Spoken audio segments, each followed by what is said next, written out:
Hello guys, welcome back to another video. In today's video, we will be reviewing my Ludlum Model 3 survey meter.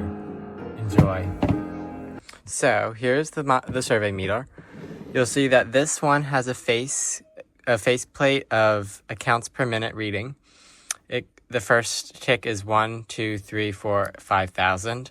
And then the multipliers are 0.1, 1, 10, 100. So let me just give you a quick overview of this meter. This is a survey meter, which means it can be attached via a cable to any of the applicable probes. So either a Geiger-Muller or a scintillator. So this one is a 44-9 pancake probe. And let me show you how to attach that. So first we'll remove that little thing. And then with the unit off, you never want to do it while it's on, we'll attach the B and C connector.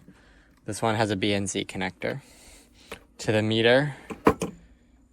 And then we'll attach it to the probe. It's kind of hard to do one-handed.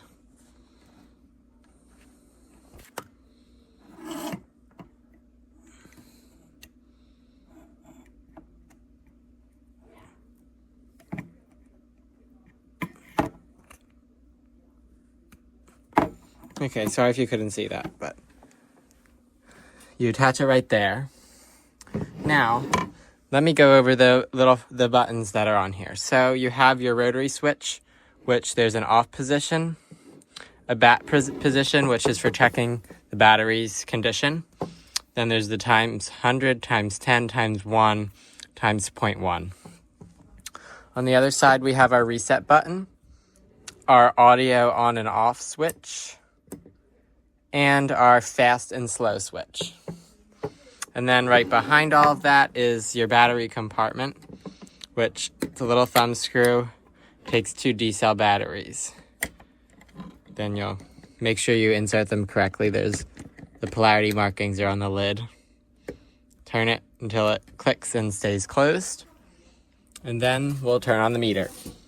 So to turn it on, the first thing you're going to do is turn it into the bat section, and you can see the batteries are plenty good. Then we're going to turn it all the way down to the 0.01 scale.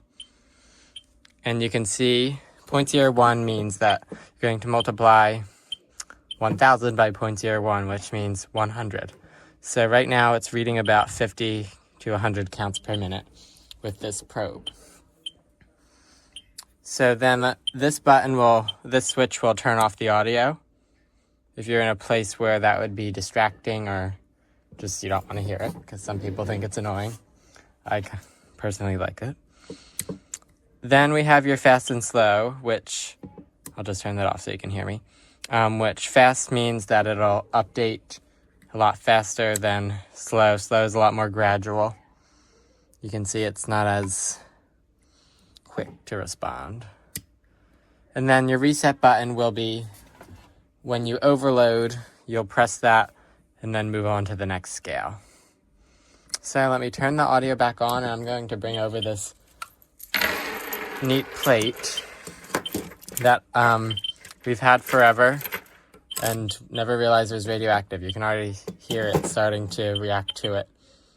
So I'm going to place it right on there. And you can see it's reading about 500. I'm going to reset it. Do it to the ×1 scale. So you can see that it's reading about 500 to 600 counts per minute.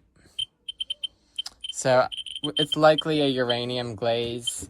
Or you can see that there's some orange used, so that could be where the uranium was used. Now we have this uranium glass biscuit jar, which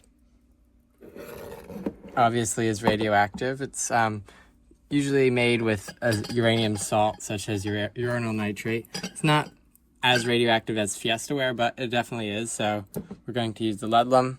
We'll start on the 0.1 scale and bring it. And you can see we're already maxing out the scale. So we're going to hit reset and put it to the ×1 scale.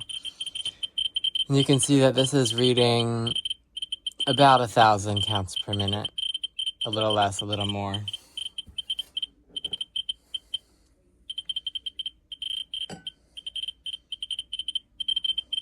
And this is a Pancake 44-9 probe. So this will detect alpha, beta, and gamma radiation. I've noticed that if you put it in there, it reads higher.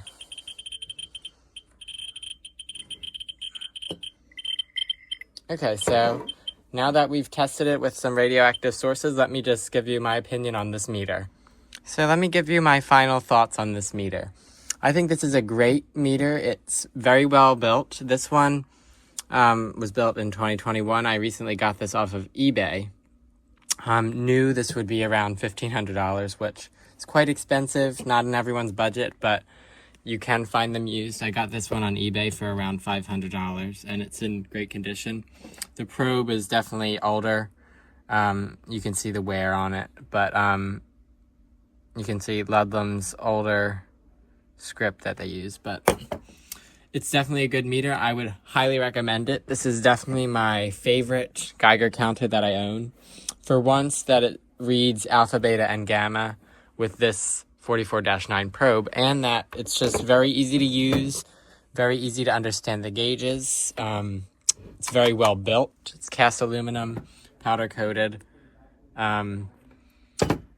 Yeah, so thank you for watching this video. I hope this review was helpful in making your decision on purchasing a Geiger counter, and stay tuned for more reviews.